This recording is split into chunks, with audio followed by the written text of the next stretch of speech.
നമസ്കാരം. Doctor പ്രമോസ് ഇൻസ്റ്റിറ്റ്യൂട്ടിൻ്റെ YouTube ചാനലിലേക്ക് ഏവർക്കും ഒരിക്കൽ കൂടി സ്വാഗതം. ഇന്ന് ഞാൻ നിങ്ങളോട് പങ്കുവയ്ക്കുന്നത് അൺകൺസ്യൂമേറ്റഡ് മാരേജ് എന്ന് പറയുന്ന സംഭവത്തെ പറ്റിയാണ്.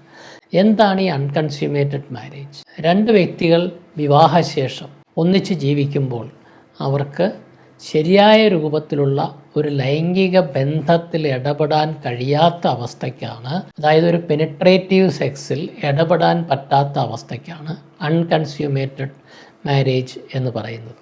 ഇപ്പോഴും ധാരാളം കേസുകൾ ഈ പ്രശ്നങ്ങളുമായിട്ട് ഇവിടെ എത്താറുണ്ട്. വിവാഹത്തിന് ശേഷം 5 വർഷമായി, 6 വർഷമായി, 10 വർഷമായി ഞങ്ങൾക്ക് ബന്ധപ്പെടാൻ കഴിഞ്ഞിട്ടില്ല. ഇന്നും ഒരു പേഷ്യൻ്റ് വന്നു. ഒരു ദമ്പതികളാണ്, ഭാര്യയും ഭർത്താവും കൂടിയാണ് വന്നത്. ഞങ്ങൾ ബന്ധപ്പെടാൻ നോക്കിയിട്ട് കഴിയുന്നില്ല. 6 വർഷമായി, ഇതുവരെ കുട്ടികളൊന്നും ആയിട്ടില്ല.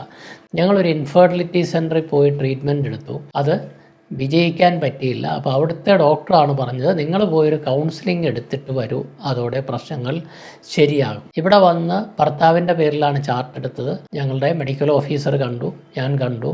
അതിനുശേഷം അവരോട് ചോദിച്ചു എന്താണ് ചെയ്യേണ്ടത്. ഇല്ല, ഞങ്ങൾക്കൊരു കൗൺസിലിംഗ് മതി. പക്ഷേ ഇത്തരം കേസുകളിൽ 6 വർഷമായിട്ട് കല്യാണം കഴിച്ചിട്ട് ബന്ധം നടന്നിട്ടില്ല. അവിടെ കേവലം ഒരു കൗൺസിലിങ്ങിലൂടെ ഒരിക്കലും ഈ പ്രശ്നം പരിഹരിക്കാൻ കഴിയില്ല. അവിടെ വേണ്ടത് എന്താണെന്ന് ചോദിച്ചാൽ, പലപ്പോഴും അൺകൺസ്യൂമേറ്റഡ് മാരേജിന് മൾട്ടിപ്പിൾ കോസസ് ഉണ്ട്. അത് ചിലപ്പോൾ പുരുഷൻ്റെ പ്രശ്നമാകാം, സ്ത്രീയുടെ പ്രശ്നമാകാം, ചിലപ്പോൾ ഇരുവരുടെയും പ്രശ്നമാകാം.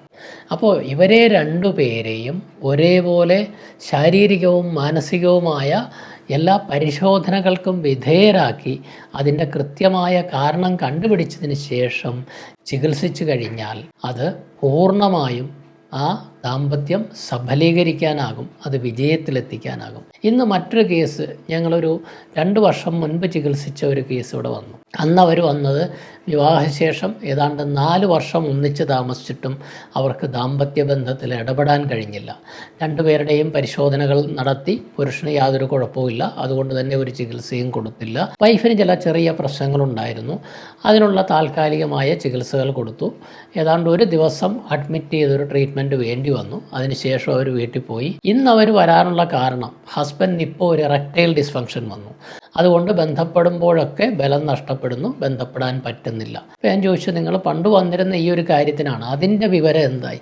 ഡോക്ടറെ, അത് ഇവിടുന്ന് പോയി ഒരാഴ്ച കഴിഞ്ഞപ്പോൾ ഞങ്ങൾക്ക് ബന്ധപ്പെടാൻ സാധിച്ചു. ഇത്രയും കാലമായിട്ട് യാതൊരു കുഴപ്പവും ഇല്ലായിരുന്നു. ഇപ്പം 3 മാസം മുൻപ് എൻ്റെ അമ്മ മരിച്ചു. ആ സമയത്ത് എനിക്ക് ഒരുപാട് ദുഃഖവും സ്ട്രെസ്സും വന്നു. അതിനുശേഷം എനിക്ക് അങ്ങോട്ട് ബന്ധപ്പെടാൻ പറ്റുന്നില്ല. അപ്പോൾ ഇവർക്ക് ഒരു ചെറിയ ചികിത്സയിലൂടെ തന്നെ അവരുടെ പ്രശ്നം പരിഹരിക്കാൻ കഴിഞ്ഞു. എല്ലാവർക്കും ഒരേ ചികിത്സയല്ല, ഒരേപോലെ ആയിരിക്കില്ല. പക്ഷേ ഈ ദമ്പതികളെ സംബന്ധിച്ചിടത്തോളം അത് 1-2 കൺസൾട്ടേഷൻ, അതിനുശേഷം ഒരു ദിവസം അഡ്മിറ്റ് ചെയ്തുള്ളൊരു ചികിത്സ, അതിലൂടെ പ്രശ്നം പൂർണ്ണമായി പരിഹരിക്കുവാൻ കഴിഞ്ഞു. ഇതേപോലെ പല കേസുകളും നമ്മൾ ഏത് കേസ് വന്നാലും രണ്ടുപേരെയും പരിശോധിച്ച് നോക്കേണ്ടി വരും. അപ്പോൾ പലരും പറയും, ഞാൻ അവിടെ പരിശോധിച്ചു, ഇവിടെ പരിശോധിച്ചു. നമ്മളെ സംബന്ധിച്ചിടത്തോളം ഞങ്ങൾക്കൊരു പ്രോട്ടോക്കോളുണ്ട്. ആ പ്രോട്ടോക്കോൾ പ്രകാരം കൃത്യമായി പോയെങ്കിലേ നമുക്ക് കാര്യങ്ങൾ കണ്ടുപിടിക്കാൻ പറ്റൂ. ആ ലെവലിലുള്ള ടെസ്റ്റുകളും പരിശോധനകളും എല്ലാം നടത്തിയാൽ മാത്രമാണ് നമുക്ക് വിജയകരമായി ഗൈഡ് ചെയ്യാൻ പറ്റുന്നത്. അങ്ങനെ ഗൈഡ് ചെയ്ത് കഴിഞ്ഞാൽ തീർച്ചയായും അത് വിജയിപ്പിച്ചെടുക്കാൻ സാധിക്കും. മറ്റൊരു വിഷയവുമായി വീണ്ടും കാണാം. നന്ദി, നമസ്കാരം.